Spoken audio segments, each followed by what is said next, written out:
In this video, I'm going to be doing an unboxing of the NU Aqua Reef Series 4-stage 75 gallon per day RODI reverse osmosis system. And for those who don't know, RODI is reverse osmosis deionized. So this is a filter for RO water. Those of you in the aquarium hobby know all about this. I'm not going to do a very lengthy explanation on what RO water is, but it has a lot of benefits in the aquarium hobby, and it's something that's been lacking in my setup to date. I've only been using tap water that goes through one of those standard 3-stage filters for sediments and chlorine, but I have not played around with RO water yet, so this is all new to me. Now, I am calling this an unboxing because I'm not actually ready to install this yet. So the awesome people over at NU Aqua sent this out to me to do a video on, and I specified that I just was going to start off with an unboxing, kind of talk about the item, show people what comes with it, and talk about the features, because I haven't necessarily fully planned out how I want to implement this in my system quite yet. I know I want to, it's just a matter of figuring out how I want to plumb it and where I might put a RO water reservoir and how I can hook that up to my automatic water change system. So I'm still working through all of that, so for now I'm just kind of starting off with an unboxing video. So as I mentioned, I did get this product for free from NU Aqua for the purpose of doing videos on, but these do go for about $165 right now on their website. I'll put a link down below to that. Free shipping to the continental US right now, free 5-year warranty and 120-day money-back guarantee. Link down below. I do see that it is on sale right now and that the regular price is $199, so I can't guarantee it'll be $165 forever, but that's what it's showing right now. So they did also send out a little check valve, one of those little float valves, I should say, not check valve, for the water reservoir when I do eventually build one and put one in my system. That does not come with the filter, so that's important to note. The little float valve you're going to see to shut off the water flow, that does not come with this. But I will put a link to that down below as well. I believe that goes for about $16 on their website. So this right here is the rest of it. This is going to be your filter, your 4-stage RO filter. So let's take a peek at it. It's definitely heavy. It's got some good weight to it.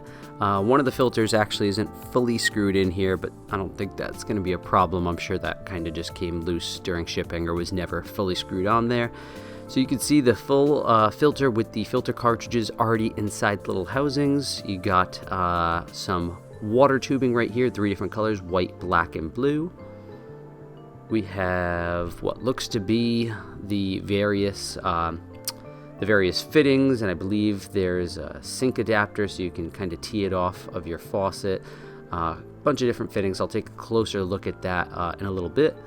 There's also the manual, the installation manual in there, and then you have one of these. I already have one of these for my current 3-stage system, but these just help you get some leverage to unscrew the canister housings. And something pretty cool to note is that these are universal with all the other similar looking water filtration systems you see out there. The actual cartridges that go in here, you can get, different branded ones, and they will fit in here as well. So that's pretty awesome to note, because you can swap those out and you don't necessarily need to get the same exact one. So if you have some other branded ones sitting around, they will fit in there. And another important thing to note is that the cartridges do have plastic inside them. Right now, at least, the 4th stage one does here. I'd imagine there might be some packaging on stage 1 and stage 2, so it's just worth noting that you might want to unscrew those. Just take a look inside and make sure that there is no packaging that needs to be removed before you get the system going. So let's take a closer look at this system. It's definitely very good looking. It's something I'd want to mount on my wall with the rest of my equipment. It's a good looking system.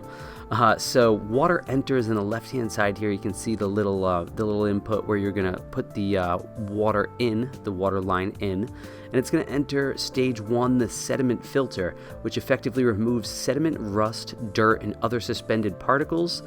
Now that filter cartridge has a service life of 6 to 9 months. It's then going to go to number 2, carbon block filter, which removes chlorine, VOCs, organic chemicals, and odor. That one also has a 6 to 9 month service life. It's going to go on to the third stage, which is actually up top here, and that's your 75 gallon per day reverse osmosis membrane. And the reverse osmosis membrane removes heavy metals, copper, chromium, lead, fluoride, nitrate, and salts. That has a 1 to 1.5 year service life. And then it goes down to the last stage, which is the deionization filter. And that operates through ion exchange to further remove any remaining minerals and salts. And that one, the service life is kind of tricky. They list it as when filter color is 90% golden brown or TDS is higher than 0. So that one doesn't necessarily have a timeline. And I'd imagine that's because it's variable based on kind of the TDS of water going in. But yeah, if it sounded like I was reading off a manual there, it's because I was. I figured I would give you their words instead of just ad-libbing that part. So that's what they advertise for the 4 stages, what they do, and what their service life of each cartridge is. Now this little plastic included water filter wrench is pretty self-explanatory. I'll just kind of quickly show you how it works. You put these on fairly tight. You don't want to go super crazy, but you need to have it on there pretty tight. So it can kind of be tough to get these things undone when you do need to change the filter cartridges. So what this thing does is it kind of grabs the ridges on the filter and gives you the extra leverage that you're going to need to get these things loosened up. The water line tubing, they give you blue, white, and black. White is for water in, black is for wastewater out, and blue is for the purified water. That's just for your own purposes. Obviously, these are all the same tubing. They're all going to function the same. So if you accidentally put the blue one where the black one is or where the white one is, it's not going to change anything, but they color code them so that you can more easily tell what water you're working with. The float valve, you don't necessarily need to use this one, but they have a float valve on their website. This is going to be used in the reservoir to stop the system from filling the reservoir. Once the reservoir is filled, stop it from overflowing. And then you have your garden hose / utility sink adapter and your faucet diverter valve. Those are going to help you set this all up, but I don't know if I'm even going to hook this up to a faucet. I don't actually have like one of those big work sinks that you see in a lot of aquarium setups. I would like to put one back there, but right now I'm just plumbed directly into my house plumbing. So that's part of this whole brainstorming process, whether or not I'm going to put a sink back there or not, and how I'm going to hook up to that. It's all to be determined. And like I said, just make sure you take the plastic wrapping off of the 4th stage. It doesn't look like there's any packaging on stages 1, 2, or 3, so just make sure you do that before you start using it. So I'm going to give you guys some nice shots of the system here, and I'm going to quickly just spout off a little more information on the system, and then kind of give my closing thoughts and wrap this thing up.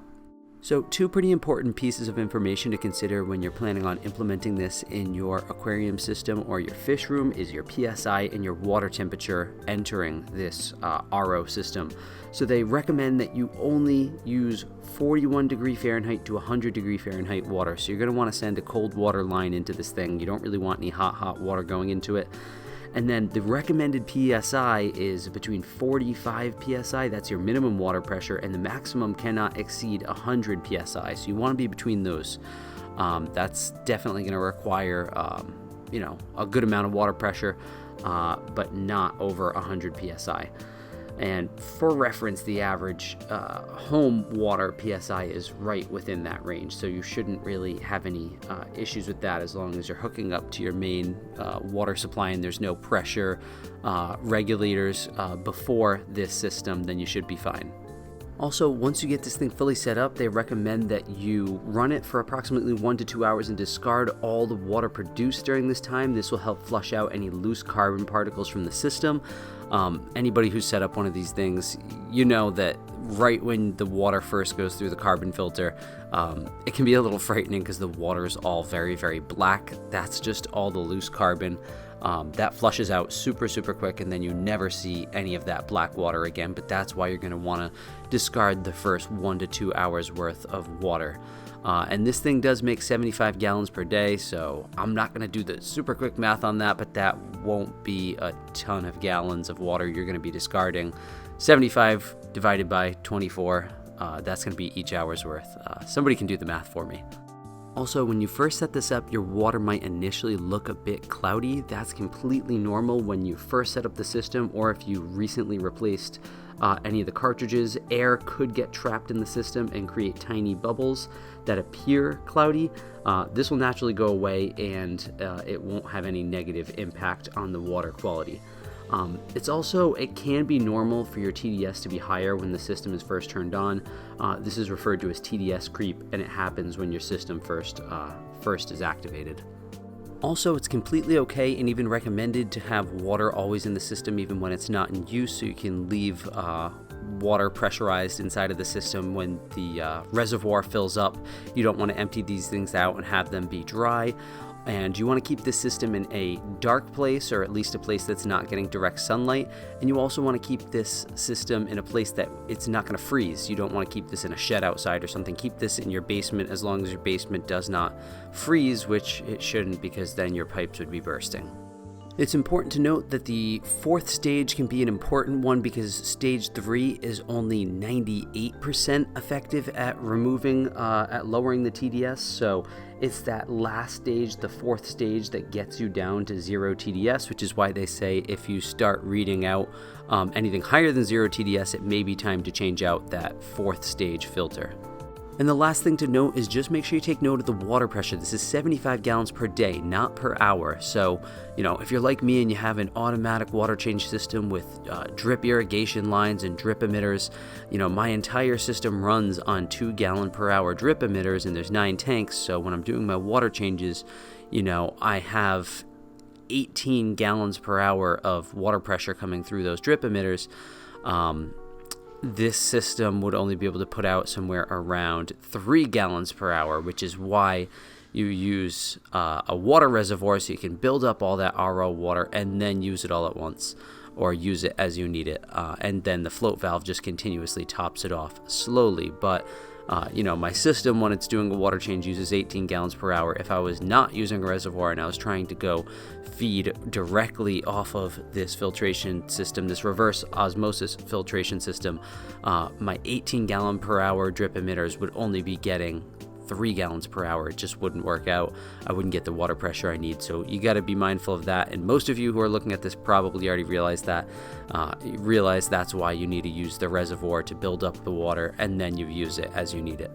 But anyways, that's going to wrap up this unboxing video. I thought because it wasn't a full review, I might be able to shorten it down to maybe something like 5 to 8 minutes, but that just didn't work out. So if you're still here, thank you for watching. I'll put all the links down below in the video description.